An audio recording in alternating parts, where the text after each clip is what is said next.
You know, one of the things that I heard today as a promising practice from one of the districts involved in the Ed Leader 21 teamwork was a district that said, they called it a ticket to innovate.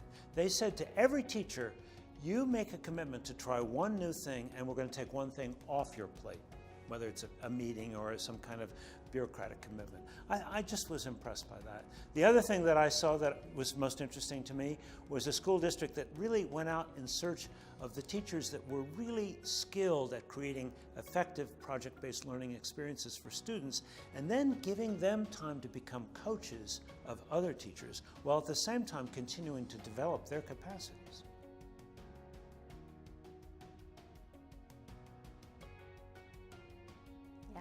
So our problem in practice is really that, we have this 4 C's initiative. We're focused on critical thinking, and our district leadership team is very engaged in it. But our administrative team was not even that aware of our coherent strategic plan or the rubrics themselves or what we were doing. And we realized that was really just an example of when we do initiatives, often the people that are expected to lead it are not necessarily the most knowledgeable. So our problem in practice is really that we want to make sure that the whole leadership team is really aware of the plan and sees their role in it. Our problem of practice really was surrounding the 4 C's, which are 1/3 of our profile of a graduate. The work done in the academy has helped us identify the opportunities we have to make the 4 C's real for teachers across all of our learning environments. Our team's made up of a good cross section of administrators from elementary, middle, and high school to really give them an opportunity to get out ahead and serve as leaders for this project back in our district.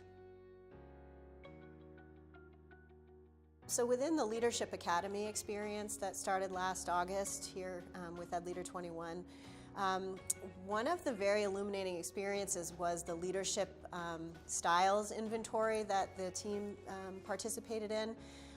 We really have spent a lot of time redigesting that information about how alike are we and how not alike are we, and what are our threats in terms of potential groupthink, or are we really giving each other the critical feedback that we need to keep doing the kind of work that's going to keep our district moving ahead. Being a part of the Ed Leader program this year has made me focus on this type of work because there's so much going on in our schools. It just feels that we have a bunch of initiatives going on, and then you have the day-by-day stuff. But being a part of Ed Leader and having my team, we came together regardless if times were tough in our schools. We needed to stay focused, and we needed to push this work.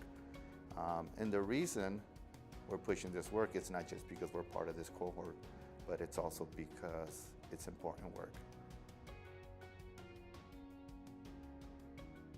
One of the challenges in education is that we are so profoundly isolated. Teachers work alone all day, every day in their own little silos. Leaders are even more isolated because of the nature of their responsibility and their positions. What is so powerful about the Ed Leader 21 model is that it's team-based, number one. So you have teams from districts coming to work together and to learn together. But then secondly, you have teams learning from each other, so that the isolation of leaders and leadership as a position is, I think, largely overcome. Because what we know is that isolation is the enemy of improvement. Isolation is the enemy of innovation. And Ed Leader is more effective than any other organization I know at overcoming the isolation of leaders and leadership.